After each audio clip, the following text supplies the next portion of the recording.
বলতো কোথায় সেন্ড করতে হবে? আচ্ছা এই জায়গা, জি এইখানটায়। জি। What? Yes, and you're fired. রফিককে ক্ষমা করে দেন।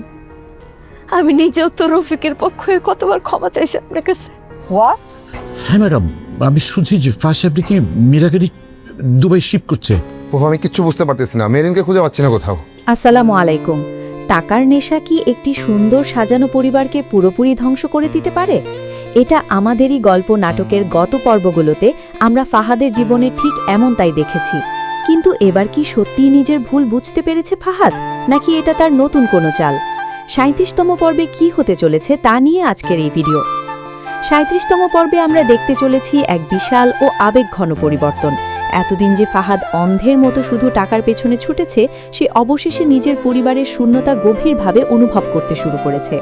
নিজের ভুলের জন্য সে তার বাদামায়ের কাছে ক্ষমা চেয়েছে এবং অনুশোচনায় তার দু চোখ বেয়ে জল নেমেছে। ফাহাদ কথা নিয়েছে যেভাবেই হোক তার ছোট ভাই সামিরকে খুঁজে বের করে বাড়িতে ফিরিয়ে আনবে। তবে বড় প্রশ্ন হলো, সামির আর মেহেরিন কি এত সহজে ফাহাদকে ক্ষমা করতে পারবে? ভাইয়ে ভাইয়ে অভিমানের যে বিশাল দেয়াল তৈরি হয়েছে, ফাহাদ কি পারবে সেই দেয়াল ভেঙে তাদের আবার পুরনো ঠিকানায় ফিরিয়ে আনতে? সামির কি তার বড় ভাইয়ের এই পরিবর্তনকে বিশ্বাস করবে? অন্যদিকে ফাহাদ ও সায়রার সম্পর্কের সুতো একেবারেই ছিঁড়তে বসেছে।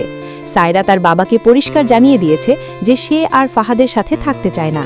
ফাহাদের ওপর থেকে সে পুরোপুরি বিশ্বাস হারিয়ে ফেলেছে। সায়রা কি শেষ পর্যন্ত ডিভোর্সের মতো কঠিন সিদ্ধান্ত নেবে?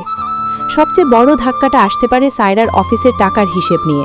ফাহাদ কি পাবে সেই বিশাল অঙ্কের টাকা ফেরত দিয়ে নিজেকে নির্দোষ প্রমাণ করতে, নাকি সায়রা বাধ্য হয়ে তাকে আইনের হাতে তুলে দেবে? ৩৭তম পর্বে এই চরম উত্তেজনার উত্তর মিলবে, যা আপনাদের রীতিমতো অবাক করে দেবে। আপনারা কি মনে করেন, সামির কি তার বড় ভাইকে ক্ষমা করবে, নাকি ফাহাদকে তার ভুলের জন্য জেলেই যেতে হবে? আপনাদের মূল্যবান মতামত অবশ্যই কমেন্ট করে জানান। নাটকটির নিয়মিত আপডেট পেতে আমাদের চ্যানেলটি সাবস্ক্রাইব করে সাথেই থাকুন। ধন্যবাদ।